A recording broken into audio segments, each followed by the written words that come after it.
is hard work, and third is technique. So as far as the memory is concerned, that's the question that is always asked to me. When I say these three things are important, the next question comes, what is the technique? I say technique is the least important. This is the problem. When I'm telling Allah is most important, no one asks that how to get Allah's help. No one asks me how to strive. So far, I have told these three things to thousands of people. Everyone asks me, next question, Brother Zakir, what is the technique? That means they aren't paying attention. I said number one is Allah's help.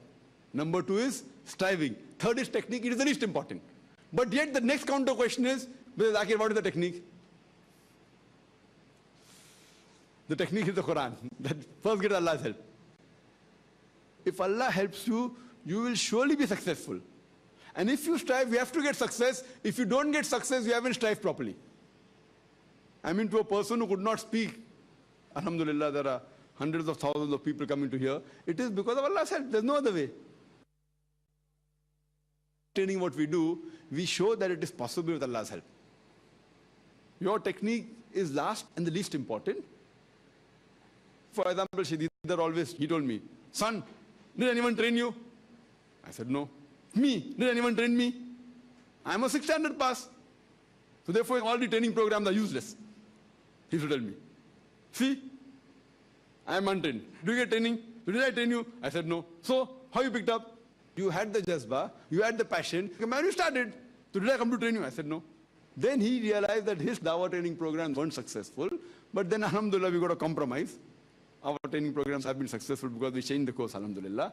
So the thing is, Allah's help is number one. Allah's help, then comes striving, then comes technique. People know many other better techniques. You go in MBA, they have the technique of memory called the triangle, and their technique called pegging, which I came to know afterwards, that these techniques do exist. But with all your pegging and all your triangle, we had many students who had an MBA, and they had learned. But when they come to the training program, they forget Allah's help and they try the technique and they go down. And in the starting, they're on top in memory. But by the time 2 days, 5 days, 1 week goes, then they go behind. Plus, we had trainers, even in IRF, who came to our school, who could say things. Tell me 30 new things and I'll tell. I said, okay, fine. You're a Muslim. I'll tell you the names of surahs with the numbers. Can you repeat it? No, no, no. No, see, why you want to test me? I said, I'm going to test you. When you say you can repeat anything, so the thing that all these techniques have got certain pros and cons, which doesn't work anywhere and everywhere. So techniques are important, not that it is not important, it is important. But the main thing is Allah's help. So the best technique is, sister, that you strive with ikhlas, with khulus, and submit your will to Allah subhanahu wa ta'ala. You are bound to get results. In any project. We started IRF, we never knew it was going to turn out to be one of the largest private organizations in the world, alhamdulillah. We never thought. To employ one person, we were thinking whether he wanted 1,000 rupees, we said 600 rupees. So should we pay him 1,000 or not? We had a meeting. And then we agreed. One employee. So the thing is that the more you strive in the way of Allah subhanahu wa ta'ala, Allah opens up your pathways. Then when we started the school, many people told me, Brother Zakir, you have reached international level in the Dawah. Don't start a school. School is very difficult to operate. And it's headache. It's a different field altogether. If you go and open a school, Islamic school, then your Dawah will go down. And what they said was not wrong. They were right. But we started, alhamdulillah. And I did not realize that it was such a big time-consuming work. But when we started the school, our Dawah activity increased. Alhamdulillah. The parents take part. They started joining. And now Dawah increased. So what I thought that I'll give only 2 years for the school. First, I'll give 25% of the first 2 years. And then later on, I may give 5-10% sufficient. I give 75% for the first 3-4 years. 75%. Because I didn't realize it would take so much of my time. Now we are giving about 25% of the time to the school. It's continuing, alhamdulillah. Then we jumped into a new project called Peace TV. People said, oh, television channel. Going to start a channel. What about the Dawah organization and the school? Alhamdulillah. Many people objected it's difficult, but alhamdulillah, we jumped into the project. And alhamdulillah, summa alhamdulillah. And the results and the reports, mashallah, so good. It has changed people's life. In Oman, the letters we received and the comments we received, there was a young girl of the age of 17. She's the daughter of one of the writers of the book that is there for the children. And she said that she saw a few weeks before her parent watching Peace TV.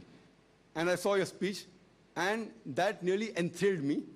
You were unlike the people who were like Maulanas, quoting only Arabic or jabbering. I don't want to say everything because it would be not nice for me to say. But what she wrote, the comments, and from this day, I have changed the direction of my life.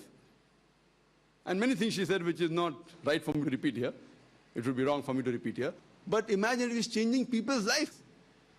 So once we started the school as a factory for the eyes, now the channel is there, which is a bigger project, mashallah. So we have to keep on striving with Allah subhanahu wa ta'ala, and Allah will take care. As long as the direction is right, as long as you follow Quran and Sunnah is right. So coming back to the question about the memory, it is following the guidance of Allah and His Rasul.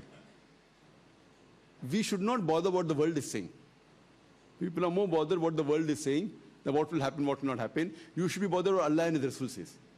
And I have always said that in my talks, and even again I'm saying, that if anyone points out to me what I'm doing wrong from Quran Hadith, I will change. Don't tell do this and advise. The advice you can give me, I may follow, I may not follow. But if you want to say I'm doing something wrong, proof from Quran Hadith, I will change immediately. For other things, I may follow, I may not follow you, I may agree with you, I may not agree with you. So the main thing rather should be following the advice of Allah and His Rasul, and then you'll get the main success. Even if the advice of the experts clash with Allah and His Rasul, follow Allah and His Rasul first. And this way, sister, and the other techniques about the things that you learn in the Dawah training program is not that important as much as Allah's help is important, and striving in His way. And the more you strive, inshallah, you will see that Allah will open up your pathways. Hope that answers the question, sister.